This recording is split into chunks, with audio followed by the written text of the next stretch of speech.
Assalamualaikum warahmatullahi wabarakatuh. Di sini saya Gita Putri Riani dengan NIM 236500081. Di sini saya ingin menjelaskan tentang kelemahan keamanan jaringan yang sering dimanfaatkan dalam cybercrime. Ini untuk memenuhi tugas mata kuliah keamanan komputer. Ya, di sini saya akan menjelaskan. Untuk kata pengantar, lalu pembahasan. Pengertiannya yaitu keamanan jaringan merupakan praktik untuk melindungi jaringan komputer dari akses yang tidak sah, penyalahgunaan atau kerusakan sistem data. Tujuan utamanya adalah untuk menjaga kerahasiaan, integritas, dan ketersediaan data atau informasi. Dalam konteks cybercrime, keamanan jaringan menjadi salah satu target utama yang sering dimanfaatkan pelaku kejahatan untuk mendapatkan keuntungan pribadi maupun merusak sistem secara sistematis. Lalu ada pengertian cybercrime.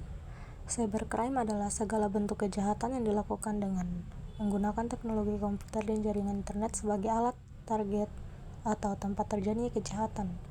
Aktivitas ini dapat meliputi pencurian data, sabotase sistem, pengiriman malware, penyebaran dan informasi palsu, dan lain sebagainya. Pelaku cybercrime seringkali memanfaatkan kelemahan dalam sistem keamanan sebagai bentuk untuk melakukan serangan.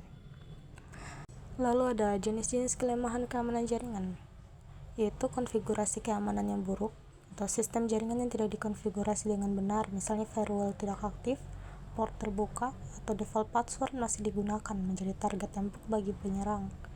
Protokol jaringan tidak aman seperti HTTP atau FTP dan telnet yang tidak dienkripsi bisa disadap dengan mudah. Ini memudahkan serangan seperti man in the middle and sniffing. Kelemahan pada sistem operasi dan perangkat lunak. Patch keamanan yang tidak diperbarui bisa dieksploitasi dengan teknik tertentu seperti buffer overflow, remote code execution, dan privilege escalation. Nah, lalu kurangnya segmentasi jaringan bisa menjadi satu bagian dari jaringan disusupi. Penyerang bisa dengan mudah menyebar ke seluruh sistem. Lalu ada ketergantungan pada password lemah.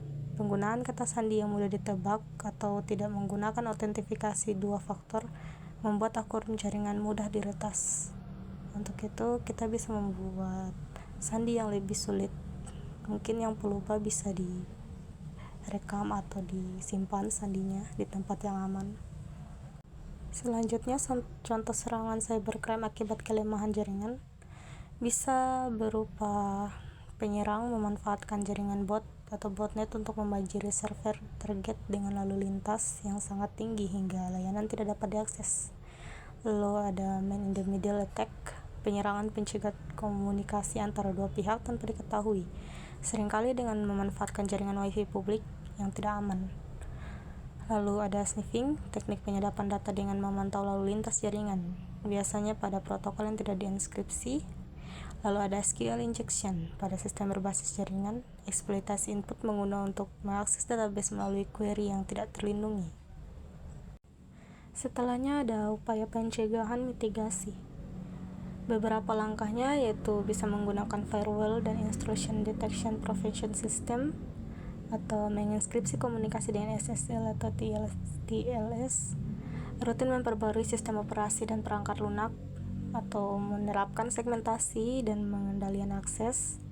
Bisa juga mengedukasi pengguna mengenai praktik keamanan dasar seperti penggunaan password kuat dan tidak sembarangan mengakses jaringan publik, misalnya seperti wifi tidak kuat atau wifi umum yang mungkin bisa menyebabkan diretas. Lalu ada penutup, kesimpulan, dan saran.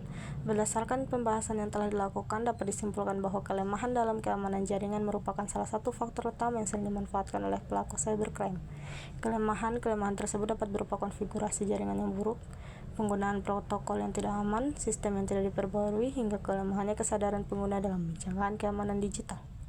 Sering jenis serangan seperti DDoS, man in the middle, sniffing, dan SQL injection membuktikan bahwa sistem jaringan yang tidak terlindungi dengan baik sangat rentan terhadap eksploitasi. Oleh karena itu, pemahaman terhadap potensi kelemahan dan cara mengatasinya sangat penting untuk mencegah terjadinya tindak kejahatan cyber. Lalu ada saran untuk meningkatkan kesadaran untuk penyalahgunaan, mulai dari penggunaan password yang kuat hingga menghindari koneksi dengan jaringan publik yang tidak aman. Lalu ada bagi pengelola sistem jaringan, lakukan pembaruan sistem secara berkala menggunakan firewall dan sistem deteksi intrusi, serta terapkan prinsip keamanan berlapis. Lalu bagi instansi dan organisasi, dilakukan audit keamanan secara rutin, berikan pelatihan keamanan cyber kepada karyawan, dan susun kebijakan keamanan yang ketat. Lalu ada bagi peneliti dan pengembang, terus mengembangkan solusi dan teknologi keamanan baru untuk menanggulangi ancaman cybercrime yang semakin kompleks. Mungkin itu saja. Saya ucapkan terima kasih kepada penonton. Saya Gita Putri Iriani mengucapkan undur diri. Assalamualaikum warahmatullahi wabarakatuh.